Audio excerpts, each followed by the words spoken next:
श्री राधा वल्लभ श्री हरिवंश। आज हमारे श्रीमद् भागवत का 65वां पाठ है, जिसमें मनुष्य योनि को प्राप्त हुए जीव की गति का वर्णन। श्री भगवान कहते हैं, माता जी, जब जीव को मनुष्य शरीर में जन्म लेना होता है तो वह भगवान की प्रेरणा से अपने पूर्व कर्मानुसार देह प्राप्ति के लिए पुरुष के वीर्य करण के द्वारा स्त्री के उदर में प्रवेश करता है। वहाँ वह एक रात्रि में स्त्री के रज में मिलकर एक रूप कल का बन जाता है। 5 रात्रि में बुदबुदा रूप हो जाता है और बस 10 दिन में बेर के समान कुछ कठिन हो जाता है और उसके बाद मांसपेशी अथवा अंडज प्राणियों में अंडे के रूप में परिणत हो जाता है। 1 महीने में उसके सिर निकल आता है। 2 मास में हाथ पांव आदि अंगों का विभाग हो जाता है और 3 मास में नख, रोम, अस्थि, चर्म, स्त्री पुरुष के चिन्ह तथा अन्य छिद्र उत्पन्न हो जाते हैं।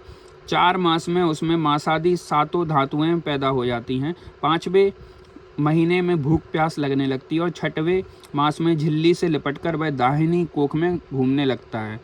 उस समय माता के खाए हुए अन्न जल आदि से उसकी सब धातुएं पुष्ट होने लगती हैं और वह कृमि आदि जंतुओं के उत्पत्ति स्थान उस जघन्य मलमूत्र के गड्ढे में पड़ा रहता है। वह सुकुमार तो होता ही है, इसलिए वहाँ के भूखे कीड़े उसके अंग प्रत्यंग नोचते हैं। तब अत्यंत क्लेश के कारण वह क्षण क्षण में अचेत हो जाता है। माता के खाए हुए कड़वे, तीखे, गरम, नमकीन, रूखे और खट्टे आदि उग्र पदार्थों का स्पर्श होने से उसके सारे शरीर में पीड़ा होने लगती है।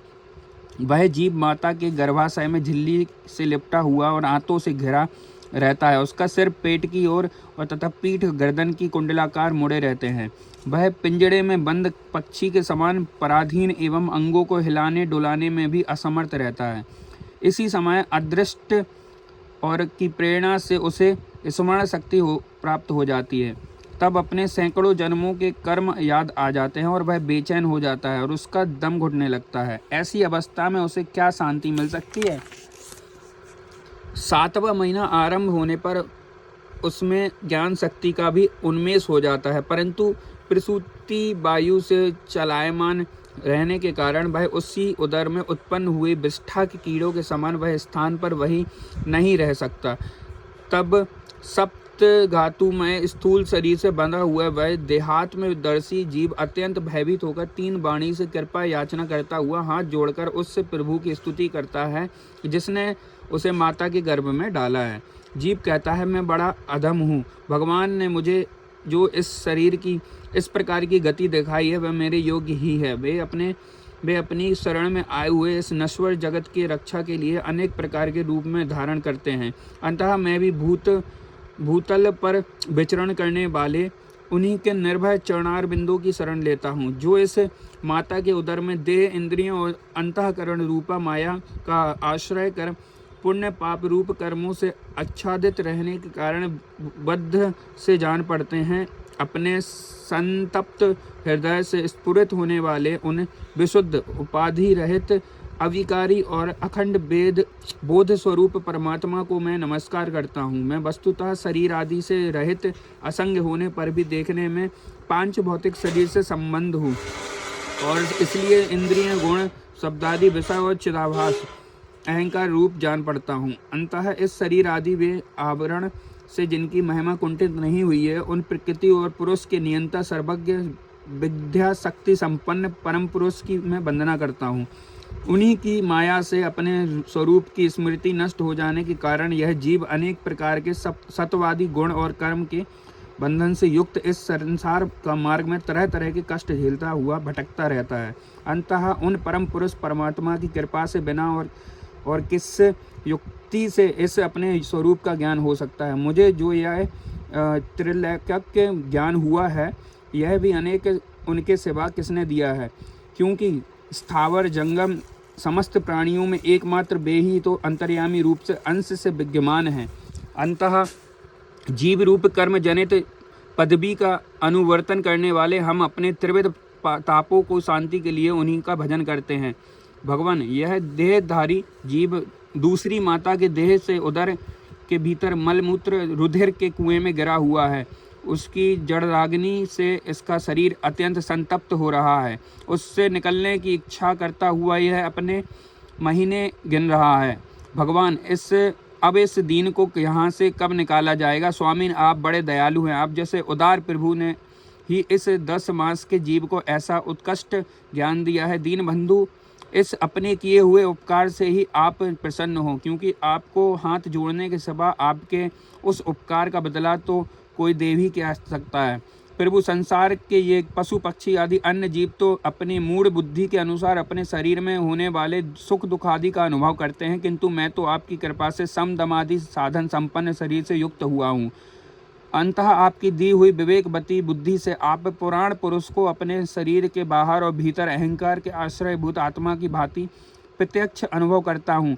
भगवान, इस अत्यंत दुख से भरे हुए गर्भाशय में यद्यपि मैं बड़े कष्ट से रह रहा हूँ, तो भी इससे बाहर निकलकर संसार में अंधकूप में गिरने की मुझे बिल्कुल इच्छा नहीं है, क्योंकि उसमें जाने वाले जीव को आपकी माया घेर लेती है, जिसके कारण उसकी शरीर में अहम बुद्धि हो जाती है और उसके परिणाम में उसे फिर इससे संसार चक्र में ही पड़ना होता है। अंततः मैं व्याकुलता को छोड़कर हृदय में श्री विष्णु भगवान के चरणों के स्थापित कर अपनी बुद्धि की सहायता से ही अपने को बहुत शीघ्र इस संसार रूप समुद्र से पार कर लूँगा, जिससे मुझे अनेक प्रकार के दोषों से युक्त इस संसार दुख के फिर प्राप्त ना हो।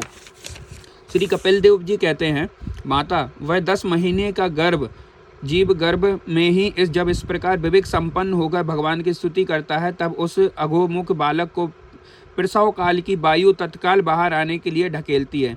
उसके सहसा ठेलने पर वह बालक अत्यंत व्याकुल हो नीचे सिर करके बड़े कष्ट से बाहर निकलता है। उस समय उसकी श्वास की गति रुक जाती है और पूर्व स्मृति नष्ट हो जाती है। पृथ्वी पर माता के रुधिर और मूत्र में पड़ा हुआ वह बालक विष्ठा के कीड़े के समान छटपटाता है। उसका गर्भवास का सारा ज्ञान नष्ट हो जाता है और वह विपरीत गति देहाभिमान रूप अज्ञान दशा को प्राप्त होकर बार बार जोर जोर से रोता है। फिर जो लोग उसका अभिप्राय नहीं समझ सकते, उनके द्वारा उसका पालन पोषण होता है। ऐसी अवस्था में उसे जो प्रतिकूलता प्राप्त होती है, उसका निषेध करने की शक्ति भी उसमें नहीं होती। जब उस जीव को शिशु अवस्था में मैली कुचैली खाट पर सुला दिया जाता है, उसमें खटमल आदि स्वदेश जीव लिपटे चिपटे रहते हैं, तब उसमें शरीर को खुजलाने उठाने अथवा करवट बदलने का भी समर्थ न होने के कारण वह बड़ा कष्ट पाता है। उसकी त्वचा बड़ी कोमल होती है, उसे डांस, मच्छर और खटमल आदि उसी प्रकार काटते रहते हैं जैसे बड़े कीड़े को छोटे कीड़े। इस समय उसका गर्भावस्था का सारा ज्ञान जाता रहता है, सिवा रोने के वह कुछ नहीं कर सकता। इसी प्रकार बाल्य, कुमार और पौगंड अवस्थाओं को दुख भोगकर वह बालक युवा अवस्था में पहुंचता है। इस समय उसे यदि कोई इच्छित भोग नहीं प्राप्त होता है तो अज्ञान बस उसका क्रोध उद्दीपित होता है और वह शोकाकुल हो जाता है। देह के साथ अभिमान और क्रोध बढ़ जाने के कारण वह काम परवश जीव अपना ही नाश करने के लिए दूसरे कामी पुरुषों के साथ बैर ठानता है।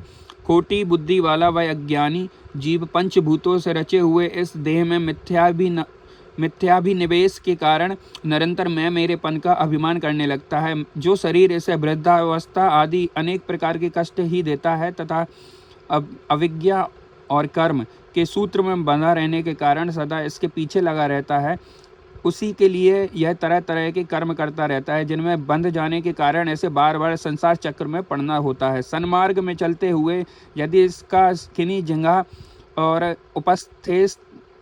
उपस्थेंद्रिय के भोगों में लगे हुए विषयी पुरुषों से समागम हो जाता है, तो वह उनके आस्था करके उन्हीं का अनुगमन करने लगता है, तो पहले के समान ही फिर नार की योनियों में पड़ता है, जिनके संग से इसके सत्य, शौच, बाहर भीतर की पवित्रता, दया, वाणी का संयम, बुद्धि, धन संपत्ति, लज्जा, यश, क्षमा, मन और इंद्रियों का संयम तथा ऐश्वर्य आदि सभी सद्गुण नष्ट हो जाते हैं।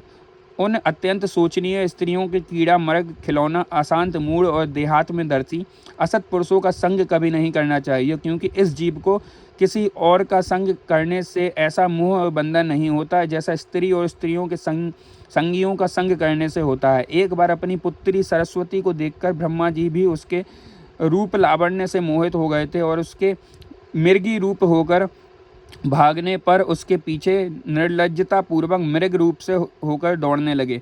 उन्हीं ब्रह्मा जी ने मरीचि आदि प्रजापतियों की तथा मरीचि आदि के कश्यप आदि की और कश्यप आदि ने देव मनुष्य आदि प्राणियों की सृष्टि की।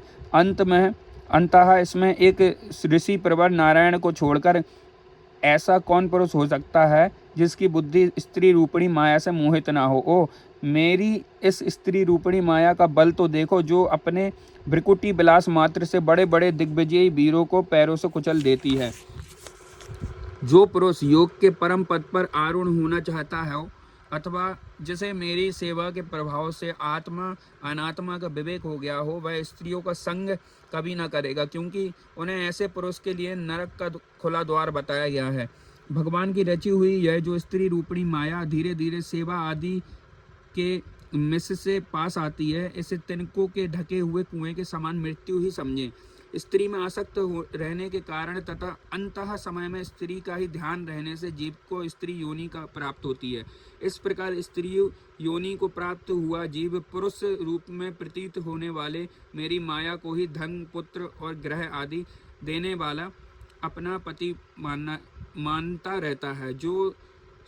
जिस प्रकार व्याघ्र का गान कानों को प्रिय करने पर भी बेचारे भोले भाले पशु पक्षियों को फंसाकर उसके नाश का ही कारण होता है, उसी प्रकार उन पुत्र पति और ग्रह आदि की विधाता की निश्चित की हुई अपनी मृत्यु हो जाने देवी जीव के उपाधि भूत लिंग देह के द्वारा पुरुष एक लोक से दूसरे लोक में जाता है और अपने प्रारब्ध कर्मों को भोगता हुआ निरंतर अन्य देहों की प्राप्ति के लिए कर्म करता रहता है। जीव का उपाधि रूप लिंग शरीर तो मोक्ष प्रयत्न उसके साथ रहता है तथा भूत इंद्रियों और मन का कार्य रूप स्थूल शरीर इसका भोगाविष्ठान है। इन दोनों का परस्पर संगठित होकर कार्य न करना ही प्राणी की मृत्यु है और दोनों का साथ साथ प्रकट होना जन्म कहलाता है।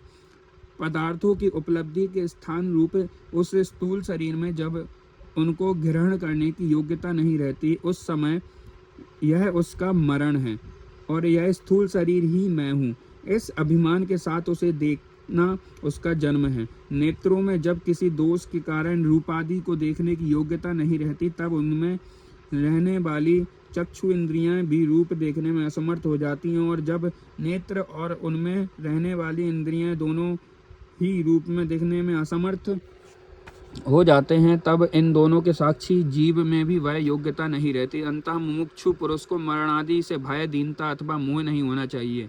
उसे जीव के स्वरूप को जानकर धैर्य पूर्वक निस्संग भाव से विचरना चाहिए और तथा इस मायामय संसार में योग वैराग्य युक्त सम्यक ज्ञानमय बुद्धि से शरीर को निक्षेप धरोहर की भांति रखकर उसके प्रति अनासक्त रहते हुए विचरण करना चाहिए।